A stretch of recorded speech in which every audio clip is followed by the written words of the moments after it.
नवरात्र के 9 दिन भक्ति और साधना के लिए बहुत पवित्र माने गए हैं। इसके पहले दिन माँ शैलपुत्री की पूजा की जाती है। माँ शैलपुत्री हिमालय की पुत्री हैं। हिमालय पर्वतों का राजा है, वह अडिग है, उसे कोई हिला नहीं सकता। जब हम भक्ति का रास्ता चुनते हैं तो हमारे मन में भी भगवान के लिए इसी तरह का अडिग विश्वास होना चाहिए, तभी हम अपने लक्ष्य तक पहुंच सकते हैं। यही कारण है कि नवरात्र के पहले दिन शैलपुत्री की पूजा की जाती है।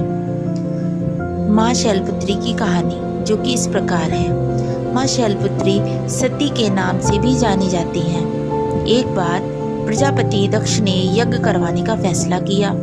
इसके लिए उन्होंने सभी देवी देवताओं को निमंत्रण भेज दिया, लेकिन भगवान शिव को नहीं भेजा। देवी सती भली भांति जानती थी कि उनके पास निमंत्रण तो अवश्य ही आएगा, लेकिन ऐसा नहीं हुआ। वो उस यज्ञ में जाने के लिए बेचैन थी, लेकिन भगवान शिव ने मना कर दिया।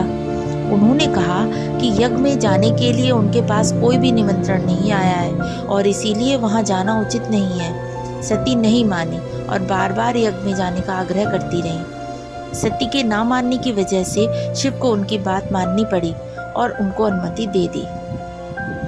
सती जब अपने पिता प्रजापति दक्ष के यहाँ पहुंची तो देखा कि कोई भी उनसे आदर और प्रेम के साथ बातचीत नहीं कर रहा है। सारे लोग मुंह फेरे हुए हैं और सिर्फ उनकी माता ने स्नेह से उन्हें गले लगाया।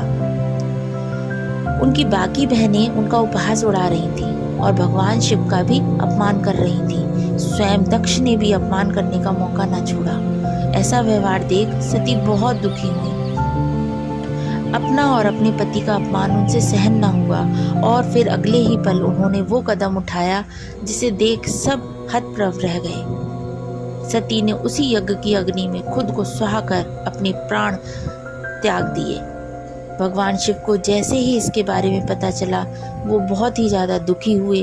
दुख और गुस्से की ज्वाला में जलते हुए शिव ने उस यज्ञ को ध्वस्त कर दिया।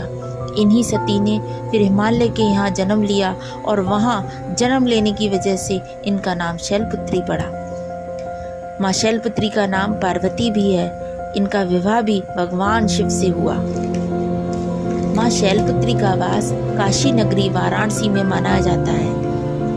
वहाँ माँ शैलपुत्री का एक बहुत ही बेहद प्राचीन मंदिर है, जिसके बारे में मान्यता है कि यहाँ माँ शैलपुत्री के सिर्फ दर्शन करने से ही भक्तजनों की मुरादें पूरी हो जाती हैं। कहा तो ये भी जाता है कि नवरात्र के पहले दिन यानी प्रतिपदा को जो भी भक्त माँ शैलपुत्री के दर्शन करता है, उनके सारे वैवाहिक जीवन के कष्ट दूर हो जाते हैं। माँ शैलपुत्री का वाहन वृषभ है, इसीलिए इन्हें वृषारूढ़ा भी कहा जाता है। इनके बाएं हाथ में कमल और दाएं हाथ में त्रिशूल रहता है। आपको मेरी ये वीडियो अच्छी लगी हो तो प्लीज़ कमेंट बॉक्स में ज़रूर बताएं। वीडियो को लाइक करें, शेयर करें एंड सब्सक्राइब करें। Thank you for watching my video.